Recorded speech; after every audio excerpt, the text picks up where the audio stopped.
दोस्तों नमस्कार। ये देखिए डीजल नलकूप बोरिंग है और इसको उथले नलकूप भी बोला जाता है और इंग्लिश में शैलो ट्यूबवेल भी बोलते हैं। और इसमें दोस्तों डीजल नलकूप जो है ये डीजल पंप से संचालित है और ये डिलीवरी पाइप बाहर निकली हुई है जो पीवीसी पाइप है और हाउस बना हुआ है, पंप हाउस है दोस्तों।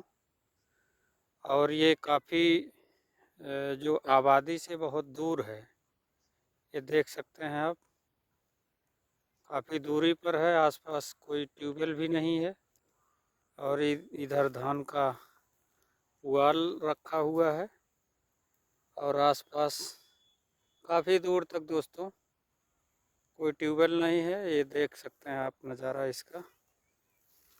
और गेहूं की बुआई हुई है आसपास। और उधर देखिए दोस्तों नाला है आगे दूरी पर। और ये इधर देखिए दोस्तों गेहूं की फसल की बुआई हुई है और काफ़ी बड़े बड़े खेत हैं दोस्तों। ये बगल वाला खेत है। ये पुआल देखिए धान का, नज़दीक से देख लीजिए दोस्तों। और ये ऐसे, ये देखिए दोस्तों। दोस्तों ये वीडियो थोड़ा सा लंबा होगा परंतु आप वीडियो में बने रहिएगा। चैनल का नाम है इंजीनियर 1977। चैनल को लाइक कीजिए, सब्सक्राइब कीजिए, कमेंट कीजिए दोस्तों। ये दोस्तों पंप हाउस इसलिए बनाया गया है चूँकि आबादी से दूर है तो सेफ्टी के दृष्टिकोण से अच्छा रहता है। ये दूसरे साइड से देखिए दोस्तों। पंप हाउस दोस्तों बहुत बड़ा बनाने में कोई बुद्धिमानी नहीं है और ये अच्छी साइज का बना हुआ है, बढ़िया है। और ये देखिए दोस्तों नज़दीक से ये हौज, ये भी अच्छी साइज का है दोस्तों। इसको डीजल इंजन से चालित किया जा रहा है और ये पंप हाउस फ्रंट साइज से। और इधर भी देखिए दोस्तों गेहूं की फसल लगी हुई है। ये 110 mm पीवीसी पाइप से 80 फीट पक्का है और 10 फीट कच्चा है दोस्तों। कैविटी बोरिंग है और अंदर जो है डीजल इंजन लगा है, पंखा है, सेंट्रीफ्यूगल पंप जिसको बोलते हैं। और इसको जो है 3 इंच डिलीवरी है। अभी एकदम पास से दिखाते हैं। ये देखिए दोस्तों 3 इंच डिलीवरी पाइप है, पीवीसी पाइप लगी हुई है। जैसा कि मेरे द्वारा अक्सर बताया जाता है कि पीवीसी पाइप आप यूज करिए। पहले ये लोहे की पाइप से लोग डिस्चार्ज लेते थे, वो महंगा पड़ता था। और ये हौज भी ठीक ठाक बना हुआ है, न ज़्यादा बड़ा है न ज़्यादा छोटा है। इस तरीके से बढ़िया। वैसे हौज की कोई आवश्यकता नहीं होती। अगर आप चाहें तो हौज ना भी बनाएं तो भी चलेगा, कोई दिक्कत नहीं। परंतु आबादी से दूर होने की वजह से आपको पंप हाउस बनाना ज़रूरी होता है। वो देखिए दोस्तों पेड़ पौधे हैं, कितना बढ़िया नज़ारा है। और ये बोरिंग जो है जिस पर्पज़ के लिए लगाई गई है वो अपना कार्य कर रही है। इसमें दोस्तों देखिए जब वाटर लेवल ऊपर होता है तो मेरे द्वारा प्रायः बताया गया है कि आप कम हार्स पावर का इंजन प्रयोग कीजिए। कोई ज़रूरी नहीं है कि आप 10 हार्स पावर 12 हार्स पावर का प्रयोग कीजिए। 8 हार्स पावर से भी बढ़िया मतलब वर्क होता है। इसमें 8 हार्स पावर ही लगा है। सेंट्रीफ्यूगल पंप भी अच्छी क्वालिटी का है। और चूँकि ये इस समय बंद है, नहीं तो हम आपको खोल के अंदर से दिखाते दोस्तों। और दोस्तों थोड़ा सा आपको दूरी तक दिखाते हैं। ये भी बगल में गेहूं की बुआई हुई है। क्योंकि ये खेत थोड़ा सा दोस्तों नीचा है, तालाब टाइप का एरिया है।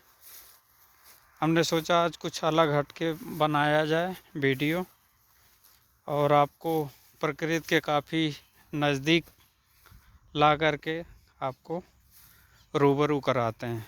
इधर भी देखिए दोस्तों, ये भी गेहूं की फसल लगी हुई है। क्योंकि ये यहाँ पे पानी काफ़ी जो है स्टोर हो जाता है और काफ़ी समय बाद जो है बुआई लायक होता है, इसलिए ये थोड़ा लेट है, कोई दिक्कत नहीं है। और यहाँ की मिट्टी दोस्तों मटियार मिट्टी है, दोमट मिट्टी जिसको बोला जाता है। और ये बराबर पानी लगा होने की वजह से कुछ टाइट रहती है, उसी टाइप की मिट्टी है। ये देखिए दोस्तों, ये इतना दूर अभी बोने से ही रह गया है, चूँकि गीला बहुत था, इसमें ट्रैक्टर का पहिया जो है फंस रहा था, इसलिए इतना छोड़ दिया गया है। और इसमें ऐसे नॉर्मली सरसों की बुआई हो गई है। इधर भी देखिए दोस्तों, ये भी गेहूं की बुआई हुई है। और गेहूं दोस्तों छिटकुआ विधि से बोया गया है। अगर इसको लाइन विधि या सीड ड्रिल से बोया गया होता तो ये और अच्छा रहता। इसमें पानी भी कम लगता और उत्पादन भी बढ़िया रहता। दोस्तों गेहूं की बुआई करने से पहले मिट्टी का परीक्षण करा लेना चाहिए, कौन सा पोषक तत्व उसमें है, कौन सा कम है। उसी हिसाब से आप खाद और पेस्टिसाइड और अन्य चीज़ों का प्रबंध करते हैं। इस तरीके से दोस्तों ये देखिए, ये दूरी तक है। इधर भी गेहूं की बुआई है। आसपास कोई और ट्यूबवेल नहीं है, इसी ट्यूबवेल के सहारे से सिंचाई होती है। ये दोस्तों इसको मेड़ बोलते हैं, जो दो खेतों को डिवाइड करने का कार्य करती है, एक तरीके से डिवाइडर है। और दोस्तों ये जल्दी ही अभी 12-15 दिन की बुआई हुई है, और उसके बाद अब सिंचाई लायक हो रहा है।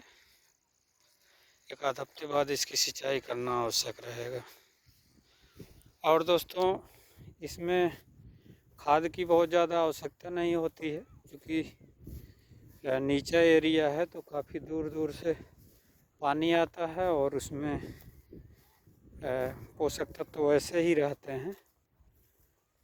दोस्तों हमने कहा था वीडियो में आप बने रहिएगा, आपको कुछ नया हट के देखने को मिलेगा।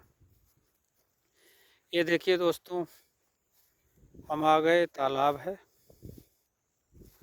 और ये जल संरक्षण के लिए बढ़िया कार्य करता है। इसको थोड़ा सा और दूरी से आपको दिखा देते हैं, कम से कम 2-3 साइड से। इसको दोस्तों मेरा बनाने का पर्पज़ ये रहता, वीडियो आप सही चीज़ों से अवगत होइए, और जो आपके पास नॉलेज है, जो अनुभव है, उसको मेरे नॉलेज और अनुभव से कंपेयर करिए। जो आपको कुछ चीज़ें उसमें छूट रही हो, आप उसको प्रयोग कीजिए। ये देखिए दोस्तों, इस साइड से दोस्तों, ये जैसा कि मेरे द्वारा बताया गया कि आबादी से बहुत दूर है, और इसमें जल संरक्षण का कार्य होता है तालाब में। अभी जैसे ये थोड़ा सा ट्यूबवेल मान लीजिए ना भी होती, इसमें ये काफ़ी जो है थोड़ा सा गहरा भी है। आप पंपिंग सेट लगा करके इससे भी सिंचाई कर सकते हैं। कभी कभी ट्यूबवेल खराब होने की दशा में ऐसा कृषक द्वारा अवगत कराया गया है कि इसका सिंचाई के लिए भी प्रयोग होता है। और दोस्तों ये देखिए, इस साइड से चौड़ाई में मतलब बंधा टाइप का बना हुआ है। इधर भी देखिए दोस्तों, ये गेहूं की फसल है, फिर इधर थोड़ा सा सरसों लगाया गया है। और वो देखिए दोस्तों, दूरी पे बनरोज खड़े हैं।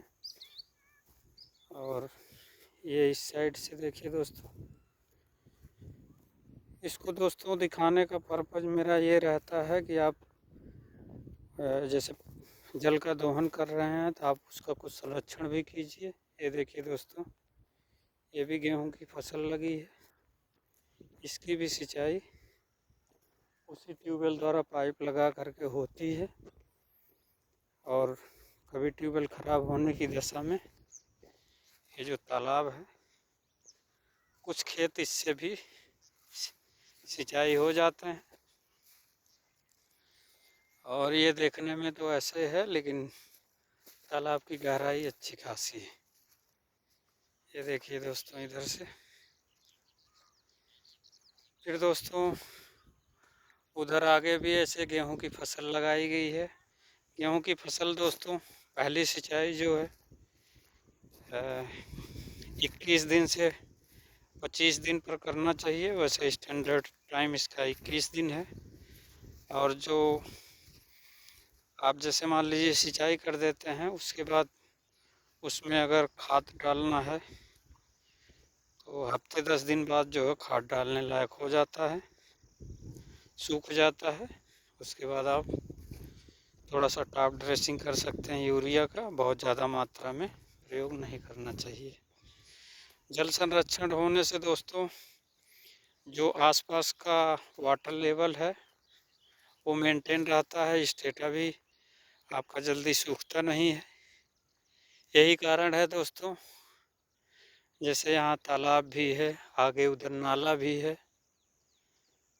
और दोस्तों मतलब नीचा एरिया है, इसलिए यहाँ वाटर लेवल अच्छा है। वाटर लेवल मीन्स चुआन या चुआता बोलते हैं उसको। और कभी भी आप बोरिंग कराइए तो जो पेड़ पौधे हैं उसको भी लगाइए, चूँकि आप प्रकृति के जल का दोहन कर रहे हैं। आप उसके विषय में भी ध्यान रखिए। और हो सके तो तालाब खुदवाइए। अगर नहीं खुदवा सकते हैं तो जो आसपास तालाब है वो कम से कम इतना मतलब उसको संरक्षित रखिए, उसको सुरक्षित रखिए कि आप उसका सिंचाई के लिए भी प्रयोग कर सकें। इससे जो है पेड़ पौधों को पानी तो मिलता ही है। जो जानवर हैं, जो बेजुबान जानवर हैं, चिड़िया है, उनको भी पीने के लिए पानी उपलब्ध हो जाता है। और कहा जाता है जल ही जीवन है, जल है तो कल है। और जल संरक्षित करने की दिशा में आपको प्रयास करना चाहिए। दोस्तों देखते हैं थोड़ा सा आगे चल के, हो सकेगा तो आपको मतलब थोड़ा सा नाले के नज़दीक ले चलते हैं। और दोस्तों ये देखिए चक रोड है पतला सा। और इसको दोस्तों ये भी दाहिने साइड ये भी गेहूं लगा हुआ है। और मिट्टी ये भी वही, अभी एरिया वही है। देखने में दोस्तों ये लग रहा है, लेकिन मैं काफ़ी दूरी तक आपको दिखा रहा हूँ। ये भी देखिए दोस्तों, ये गेहूं की फसल ये अच्छी है। और इसको दोस्तों बाद में रोटावेटर से जो है गेहूं मिलाया गया है। और देखिए भुरभुरी मिट्टी हो गई है। इसका जर्मिनेशन देखिए दोस्तों कितना बढ़िया है, अच्छा है। और कुछ खेत जो है जो जिसमें नमी थोड़ा ज़्यादा रह गई थी, उसकी मिट्टी जो है थोड़ा सा बड़ी बड़ी है। इस वजह से थोड़ा सा जमाव में अंतर आ गया है। और ये भी देखिए दोस्तों, ये पानी जो है दोनों साइड जाने के लिए थोड़ा सा ढालू किया गया है, पेपर है।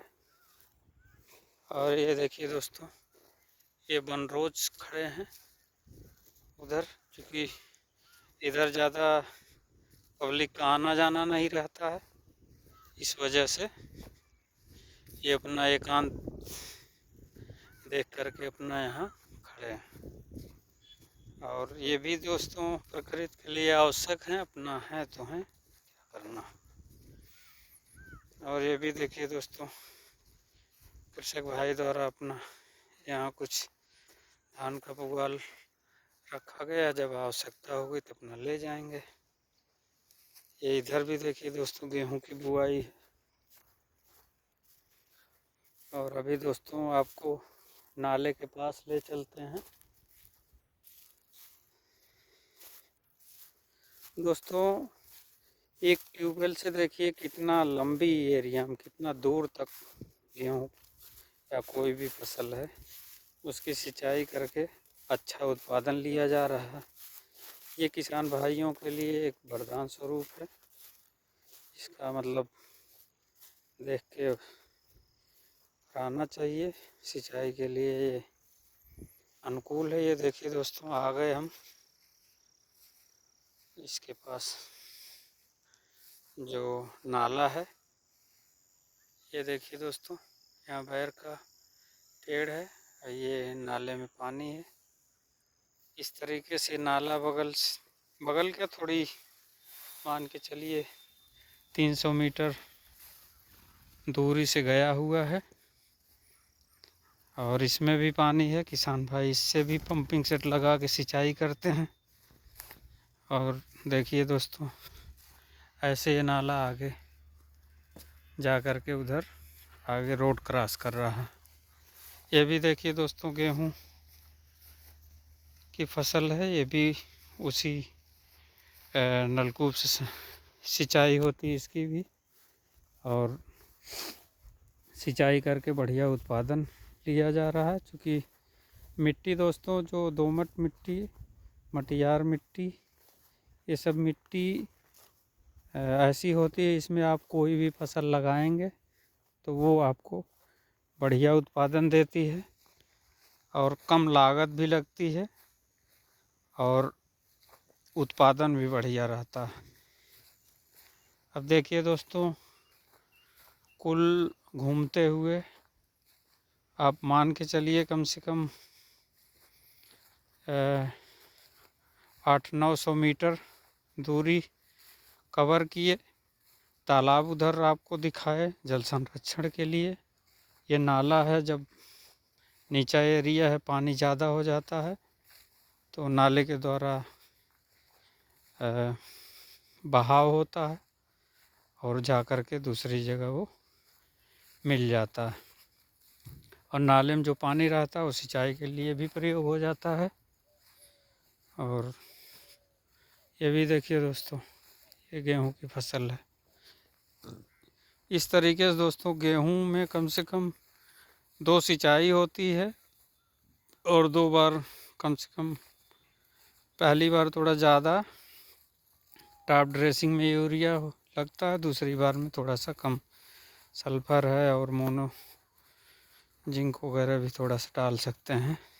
इसीलिए मेरे द्वारा दोस्तों बताया जाता है कि आप पहले मिट्टी का परीक्षण कराइए, उसमें क्या तत्व है क्या कम है, आप उसी हिसाब से उसको प्रयोग कीजिए।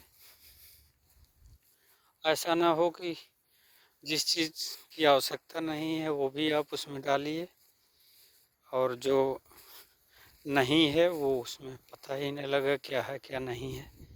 इस तरीके से दोस्तों आप देखते हैं कि मिट्टी का परीक्षण है, सिंचाई है, ये खाद कब डालनी चाहिए, पहले यूरिया की टॉप ड्रेसिंग कब करना चाहिए, पहले सिंचाई कब करना चाहिए, जल संरक्षण है, जो ओवर जल है उसको बहाव के लिए व्यवस्था, प्लस ये दोस्तों फिर आ गए हम डीजल नलकूप बोरिंग के पास और इसके बारे में थोड़ा सा बात करते हैं।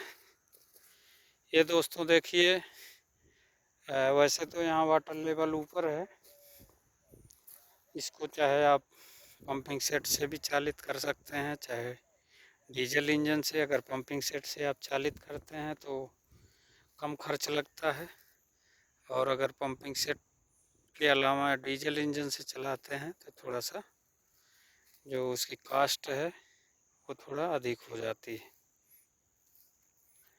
इस तरीके से दोस्तों अगर आप वाटर लेवल ऊपर है तो आप पंपिंग सेट से चलाइए, कोई ज़रूरत नहीं है कि आप डीजल इंजन का ज़्यादा हार्स पावर यूज करें। ज़्यादा तेल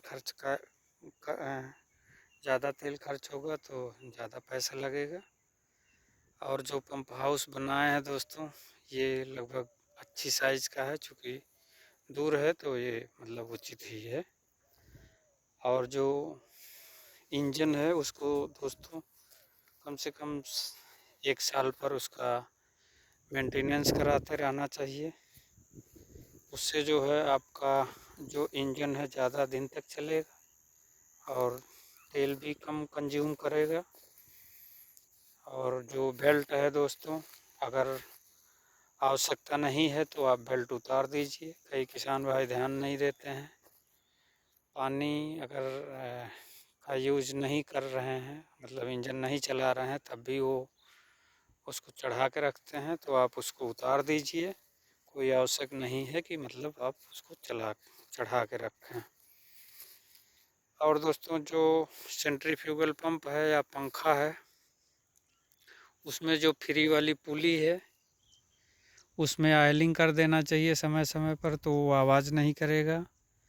और जो जाम वाली पाइप पुली है उसके साइड में जो गैलन डोरी होती है उसको जैसे सीजन वाइज थोड़ा सा उसमें और 1-2 टुकड़े डाल देने चाहिए और जो कसाव करना चाहिए लगभग क्या दोनों तरफ बराबर कसाव करना चाहिए। उससे वहाँ से पानी लीक नहीं होता है, अन्यथा की दशा में वहाँ से पानी निकलता रहता है। इस तरीके से दोस्तों जो सेंट्रीफ्यूगल पंप है उसकी भी देखभाल करनी चाहिए। इंजन में जहाँ ग्रीसिंग की ज़रूरत है, जहाँ ऑयलिंग की ज़रूरत है, उसको कराते रहना चाहिए। आपको एक कुशल मिस्त्री पकड़ करके उसके संपर्क में रहना चाहिए। और अपना भी मतलब जैसे मेरा वीडियो अगर आप देखते हैं तो आपको उतना नॉलेज हो जाएगा कि जनरल नॉलेज आपके पास रहेगा। अगर कोई समस्या है तो आप जान सकते हैं कि इस चीज़ में ये प्रॉब्लम है। और दोस्तों इसको चाहें तो आप सोलर चालित भी कर सकते हैं, सोलर से भी चला सकते हैं। यहाँ उस लायक मतलब सिस्टम है, क्योंकि बिजली से भी इसको चला सकते हैं, लेकिन बिजली जो है बिजली के खंभे देखिए दूर पे हैं और लाने में थोड़ा सा खर्च आपको ज़्यादा लगेगा। आप चाहें तो विद्युत चालित अगर कनेक्शन लेते हैं तो अपना विद्युत चालित रख सकते हैं। सोलर लगवाना चाहें तो सोलर सिस्टम से चलाएं। वैसे तो ये डीजल इंजन से चालित है। इसको हालांकि पंपिंग सेट से भी चलाया जा सकता था अगर ध्यान दिया गया होता, तो 5 हार्स पावर वाले पंपिंग सेट से भी चलाया जा सकता था। चूँकि इनके पास सिंचाई का ज़्यादा एरिया है तो और पहले की बोरिंग है, उस टाइम पंपिंग सेट उतना ज़्यादा चलन में नहीं था, इसलिए यहाँ डीजल इंजन लगाया गया। और दोस्तों जैसे ये पंप हाउस है, इसमें करीब 1 चारपाई पड़ने की जगह है। जब किसान भाई अपना सिंचाई करते हैं तो उसमें कुछ देर जैसे नाश्ता पानी या आराम करने के लिए भी उसका प्रयोग कर लेते हैं। इस तरीके से दोस्तों ये जो बोरिंग है ये हमारे किसान भाइयों के लिए एक वरदान है। और उसको जो है किसान भाइयों को ध्यान दे करके जहाँ आवश्यक है उसको करवाना चाहिए। और जो इसका लाभ है उसको उठाना चाहिए। इसमें दोस्तों 110 mm PVC पाइप प्रयोग होती है, रिफ्लेक्स वाल्व लगता है और पंपिंग सेट की आवश्यकता होती है, सेंट्रीफ्यूगल पंप की आवश्यकता होती है। बोरिंग कराने के लिए दोस्तों सबसे पहले आपको 110 mm PVC पाइप की आवश्यकता रहती है, जो एक कुशल मिस्त्री हैं, उनका अच्छा चुनाव करना चाहिए। मिस्त्री का चुनाव करने के लिए मेरे द्वारा बराबर बताया जाता है, कम से कम 2-3 मिस्त्री से आप बात करिए, उसमें जो आपको कुशल कारीगर लगें आप उनका चयन कीजिए और उनसे कार्य कराइए। जिनके पास अच्छी गैंग हो, अच्छा सेट हो, आप वैसे मिस्त्री का चयन कीजिए। सस्ते के चक्कर में किसी ऐसे मिस्त्री को मत आप कार्य पे लगाइए जो कार्य कुशल ना हो। और आसपास दोस्तों जब भी बोरिंग कराना है तो आपको देख लेना चाहिए कि आसपास का स्टेटा कितना है, वाटर लेवल कितना है, और वो बोरिंग जो आसपास है वो कितना मतलब उसका डिस्चार्ज है, भर मुँह पानी देता है या नहीं देता है। डिस्चार्ज का मतलब दोस्तों अक्सर जो ये डीजल नलकूप है यानी उथले नलकूप सैलो ट्यूबवेल, इसका डिस्चार्ज दोस्तों 8000 गैलन प्रति आवर होता है, 8000 गैलन प्रति घंटा। तो ये मतलब कम होने पर 7 भी हो सकता है, 7.5 हो सकता है, 8 हो सकता है, 8.5 हो सकता है। ठीक है दोस्तों। और बोरिंग कराते वक्त आपको सावधानी ये रखना चाहिए, बोरिंग हमेशा ऊंचे स्थान पर कराना चाहिए, रोड के आसपास हो। अगर ये संभव नहीं होता है कि रोड के आसपास हो तो मेड़ भी थोड़ा सा चौड़ी होनी चाहिए, जिससे आने जाने में सुविधा बनी रहे। ये देखिए दोस्तों, यहाँ रोड नहीं था, लेकिन ये मेड़ जो है ये चौड़ी मेड़ है, इस पे आने जाने के लिए देर सवेर सुविधा रहती है। ये देखिए दोस्तों, और बोरिंग भी थोड़ा सा ऊंचे स्थान पे ही, तो उस दृष्टि से ये ठीक है। अब चूँकि एरिया ऐसा है कि यहाँ और चीज़ें संभव नहीं हो पा रही थी, बिजली का खंभा दूर है, इसलिए बेचारे किसान जो हैं ये अपना डीजल इंजन से चालित कर रहे हैं। ये भी इनका कार्य अच्छा है। पंप हाउस बनाए हैं, चूँकि आबादी से दूर है, ये भी कार्य अच्छा है। और हाउस बनाए हैं, ये भी अच्छा है। डिलीवरी पाइप के रूप में प्लास्टिक का पाइप यूज किए हैं, ये भी ठीक है। और यहाँ जो सिंचाई का एरिया है काफ़ी लंबा विस्तृत एरिया है, ये भी अच्छा है। और देखिए कितना दूरी तक सिंचाई है। और उधर जो हाउज है, हाउज के अलावा वो जो हमने अभी आपको दिखाया नाला है, वो भी अच्छा है। और दोस्तों जो वो आपको जल संरक्षण के लिए तालाब दिखाए, वो भी अच्छी दूरी पे है, अच्छा वर्क है। और जो यहाँ मेड़ आने जाने के लिए हैं वो भी चौड़ी और मोटी साइज की हैं, ये भी ठीक है। और चूँकि तालाब का एरिया होने के कारण थोड़ा सा जो गेहूं का सीज़न है वो थोड़ा लेट में मतलब करना होता है, और धान का है वो भी बारिश की वजह से थोड़ा सा प्रभावित होता है। लेकिन जो इसमें फसल होती है, फसल का उत्पादन काफ़ी अच्छा रहता है, चूँकि आसपास से जो पानी आता है उसमें जो आसपास के खेतों के जो पोषक तत्व होते हैं वो इसमें मिले रहते हैं, और जो भी फसल फलस्वरूप होती है वो बहुत बढ़िया होती है। आगे आप मतलब जैसे थोड़ा सा फसल बढ़ जाएगी तो कभी थोड़ा टाइम बाद और दूसरा वीडियो भी शूट करेंगे। आप देखिएगा कि कैसी फसल है यहाँ का। अभी तो ऐसे देखने में लग रहा है नॉर्मल है। और दोस्तों ये बोरिंग किसानों के लिए वरदान स्वरूप है। इस वीडियो में दोस्तों इतना ही, और मेरा आपसे रिक्वेस्ट है, निवेदन है कि आप कोई भी कार्य करें, चाहे बोरिंग का चाहे खेती बाड़ी का, आप पहले अच्छे से उसका अध्ययन करें, सही मैनेजमेंट रखें, तत्पश्चात आप कार्य करें। और जो कार्य आप शुरू करते हैं आप उसको पूरा कीजिए, एंड कीजिए। और मेरी शुभकामनाएं आपके साथ हैं। चैनल का नाम है इंजीनियर 1977। चैनल को लाइक कीजिए, सब्सक्राइब कीजिए। जय हिंद, जय भारत, जय जवान, जय किसान, जय विज्ञान।